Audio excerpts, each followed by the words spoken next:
우리가 외압이라는 것들을 윤석열 전 대통령처럼 소리를 지르면서 화를 내야지 경로해야지 이게 외압입니까? 아주 점잖게 얘기해서 이거 안 되겠는데 이거 좀 신중히 검토해봐 라고 얘기하면 이건 외압이 아닙니까? 지금 김종혁 의원은 마치 외부의 압력이 있어서 한 것처럼 얘기하시잖아요. 검찰총장 직무대행이 판단한 거고 그 사람이 판단한 문제 가지고 그럼 그 사람을 지적을 하세요. 노만석 대행이 문제가 있다라고. 네, 왜 이걸 자꾸 당연히 외부에서 압력을 예, 넣었다는 예, 식으로 예, 얘기하면 예. 안 된다고 말씀을 아니, 드리는 그러니까 거고 외부에 외압이 있었냐 없었냐의 문제는 다른 차원의 문제라는 거예요. 네.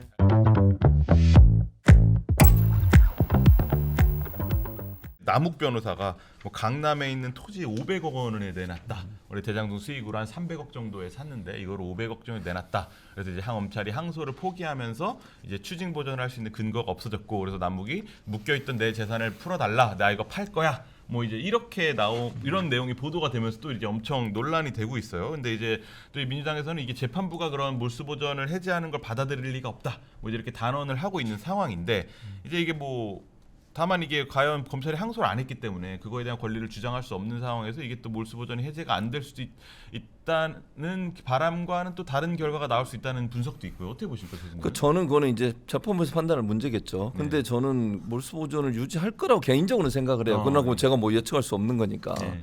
근데 이제 일단 전제적으로 말씀드려야 될 건 뭐냐면 이 남욱을 포함해서 대장동 일당들이 벌어들인 불법 수익은 반드시 환수돼야 한다고 저는 생각해요. 민주당도 같은 생각이고 네. 그게 무슨 뭐 그 사람들이 벌어들인 돈을 환수하지 않는다 이건 말이 안 된다고 저는 생각해요. 예. 저는 그거는 이제 명백하게 먼저 전제로 깔고 그리고 나서 이제 법원에서 어떤 판단할지를 알 수가 없으니까 다만 지금의 이런 여러 가지 사회 여건을 봤을 때 과연 그걸 왜냐하면 민사적으로 지금 성남시도 성남도시개발공사 정확히 얘기하면 지금 민사소송을 추진하고 있잖아요. 또 시장이 그걸 좀 더 늘리겠다고 그랬어요. 그런 상황이라고 하면 과연 이거를 풀어줄 수 있을까? 저는 개인적으로 그런 생각은 있어요. 물론 아까도 말씀드렸지만 사법부가 판단한 문제니까 제가 전제로 뭐라고 말씀을 드릴 수 없지만 그리고 이런 부분들이 계속 민사로 소송이 들어가게 되면 어쨌든 그분에 대한 추징 보전이 들어갈 가능성이 저는 있다고 생각해요. 그래서 이게 당장 지금 현재 뭐 그 풀어줄 거냐 말 거냐를 판단하는 기준은 저는 개인적으로는 민사소송이 진행되고 있는 상황이고 또 민사소송을 더 가액을 높여가지고 들어갈 가능성이 있기 때문에 법원에서 그런 판단할 가능성이 높다고 개인적으로 생각을 하고 그리고 아까도 말씀드린 것처럼 이 대장동 일당들이 벌어들인 불법 수익은 반드시 환수해야 된다. 그렇게 생각합니다. 네, 아무래도 말씀하시죠. 아니 환수를 하려면 가장 간단한 방법이 항소를 해서 다툰 거였어요. 지금 그 성남시가 민사 소송을 걸려면요 인지 때만 60억이 들어갑니다. 뭐 전체 인지 액을 하면 때만 그렇다고 전체 하세요. 합치면요 올라가서 0.35%를 매기니까. 맞습니다. 그럼 인지 때 60억을 그 국민 세금 아닙니까? 아니 왜 항소를 해서 재판을 다툼을 하면 되는 거 아니에요. 근데 왜 항소를 하지 않고서 그것을 민사 소송을 해서 인지대를 수십억 원을 들여서 국민들한테 세금으로 가져가라고 얘기를 합니까? 이게 말이 되는 얘기예요. 논리적으로 전혀 말이 되지 않는 얘기예요. 그러니까 이 아시다시피 민사하고 형사는 대개의 경우 같이 들어가잖아요. 근데 민사 소송은 변호사들끼리 싸우는 거 아니에요, 사실은. 그리고 형사 소송은 강제로 집행력도 있고 가서 압수수색도 하고 이런 강제력을 가진 거니까 민사 소송은 형사 판결의 결과에 따라서 대부분 그것을 따라간단 말이에요. 근데 여기서 지금 항소를 포기함으로써 더 이상 추징할 수 없도록 만들어 놨어요. 추징금이 더 이상 더 올라갈 수가 없잖아요. 그러면 남욱은 8,700만 원인가 투자를 해갖고 1,000억을 번 사람이에요. 근데 이 사람한테 추징금이 빵이야. 그럼 이 사람은 아니 지금 더 이상 항소심에서 저에 대해서 추징할 게 없습니다. 1심에서 그렇게 결정이 됐고 항소를 포기했기 때문에 더 이상 2심에서 그런 더 이상의 추징금을 저한테 부과할 수 없으니 그동안에 추징금에 대비해서 몰수해냈던 내 재산에 대해서 풀어주십시오. 이건 너무나 당연한 요구예요. 안 풀어줄 수 있습니까? 아니, 대한민국 법치국가인데 뭘로 안 풀어줄 겁니까?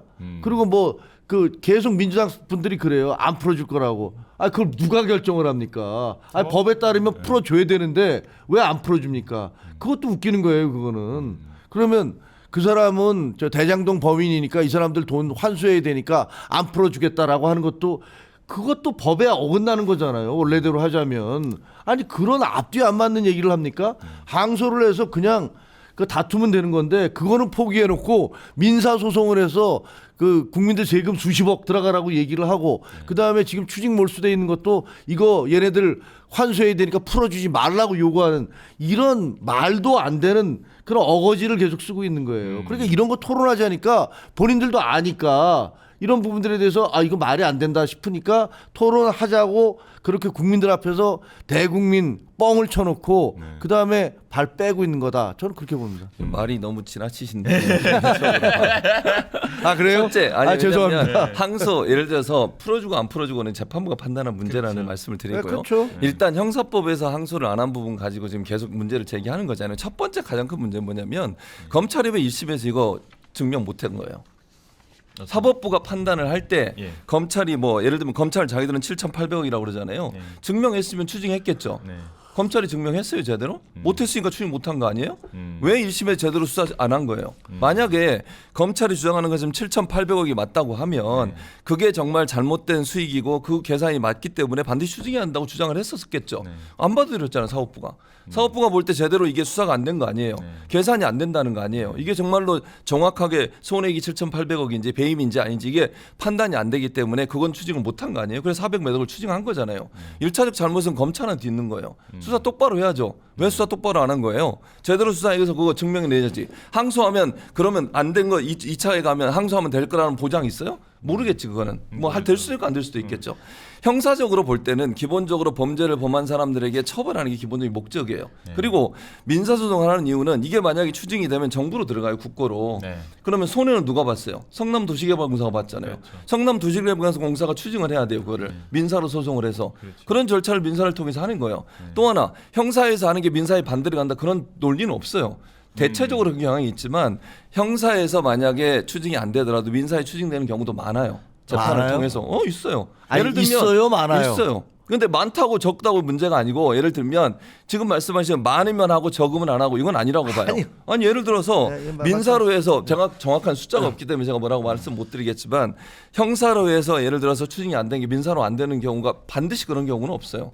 있을 수도 있다는 거예요. 그러니까 예를 들어서 민사로 현재 성남도시개발공사가 추진을 하고 있는 상황이고 또 민사로 추가적으로 한다고 하니까 거기서 안 된다고 반드시 얘기할 수는 없다는 얘기를 하는 거예요. 반드시 추진이 될 수 있도록. 그러니까요. 그런 부분이 있기 때문에 네. 항소하는 것이 반드시 이 추징을 보장한다고 보기는 어렵다는 거예요. 근데요. 그런 점이 있기 때문에 이 부분은 네. 단정적으로 항소를 안 했기 때문에 추징을 못한다. 이렇게 일률적으로 같은 선상에 놓고 판단할 수 있는 문제는 아니라고 보는 거예요. 그 1심 수사를 잘못해서 왜 니들이 수사를 완벽하게 했으면 7,800억을 그 재판부가 인정했을 거 아니냐. 수사를 잘못했으니까 그래놓고서 왜 징징거려. 이런 말씀이시잖아요. 근데 1심 재판부의 판결이 그 하나님의 판결입니까?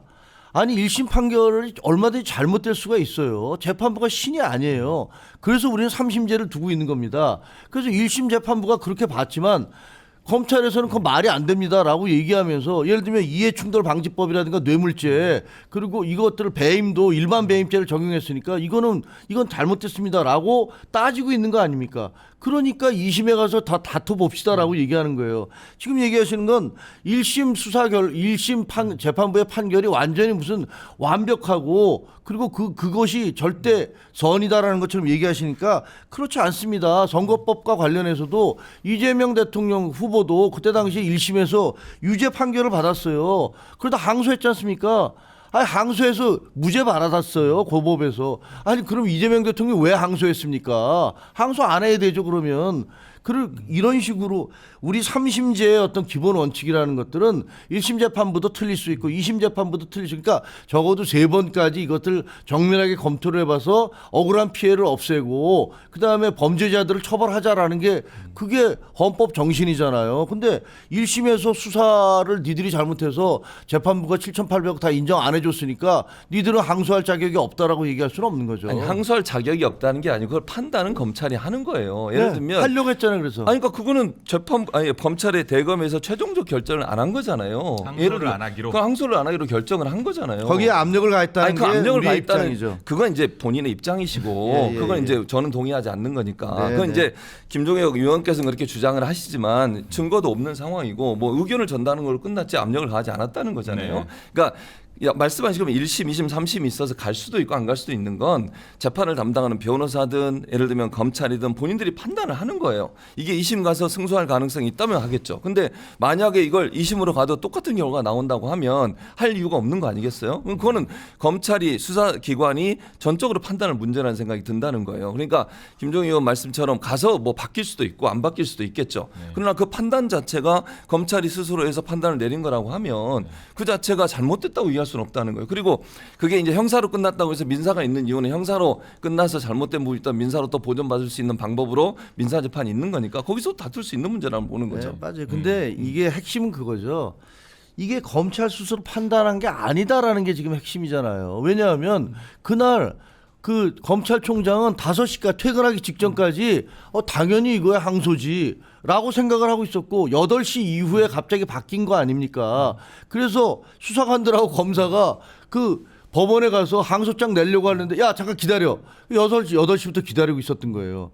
11시 50분에 10분 남겨놓고 야 철수해 라고 해서 돌아온 거 아닙니까? 아니 모든 사람이 다 이건 당연히 항소해야지. 이거 이렇게 큰 온 국민이 다 그 논란이 됐던 이런 사건에 대해서 그리고 쟁점이 이렇게 풀리지 않고 있는데 이거에 대해서 검찰이 항소 안 한다는 것을 상식적으로 누가 받아들이겠습니까? 그래서 검찰을 하려고 했던 거예요. 그러다 갑자기 막판에 당일날 막판에 뒤집어진 겁니다. 막판에 뒤집어졌다고 얘기하는 부분이 예. 누구의 판단에서 이루어졌냐는 거예요. 지금 김종인 의원은 마치 외부에 압력이 있어서 한 것처럼 얘기하시잖아요.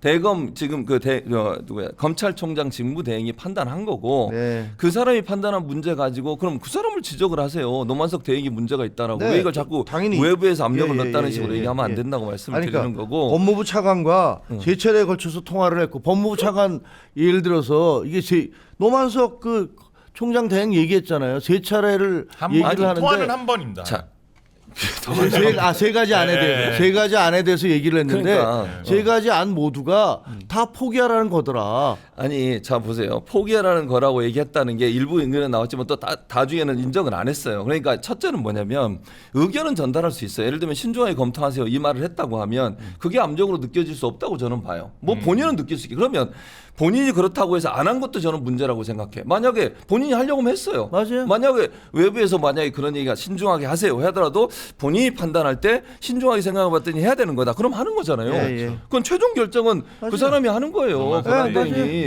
맞아요. 그러니까 그런 부분을 노만석 씨를 감싸고 싶은 생각 전혀 없고 노만석 이분은 검사로서의 자격이 없는 사람이에요. 그리고 밑에 정진우 서울 중앙지검장도 책임져야 될 사람이에요. 근데 우리도 직장생활 해보지만 예를 들어 대통령한테 서류 가지고 올랐는데 이거 신중히 검토하세요 라고 얘기하면 밑에 사람이 그거 예스라고 받아들입니까? 노라고 받아들입니까? 예를 들면 우리가 외압이라는 것들을 윤석열 전 대통령처럼 소리를 지르면서 화를 내야지 경로해야지 이게 외압입니까? 아주 점잖게 얘기해서 이거 안 되겠는데 이거 좀 신중히 검토해봐 라고 얘기하면 이건 외압이 아닙니까? 우리 직장생활하면서 다 알잖아요. 아니 그거는 본인이 일을 하는 사람이 그런 의견을 듣더라도 예. 정말 검찰로서 검찰총장을 직무를 대행하는 사람이라면 올바른 판단을 해야 한다고 생각해요. 그걸 그냥 신중하게 맞아요. 검토하세요 했는데 그게 외압이니까 이거 하지 말라는 건가? 이렇게 판단해가지고 했다? 그거는 이제 본인이 판단하는 문제이긴 하지만 네. 근데 그건 저는 문제라고 생각한다니까 외부에 외압이 있었냐 없었냐의 문제는 다른 차원의 문제라는 거예요.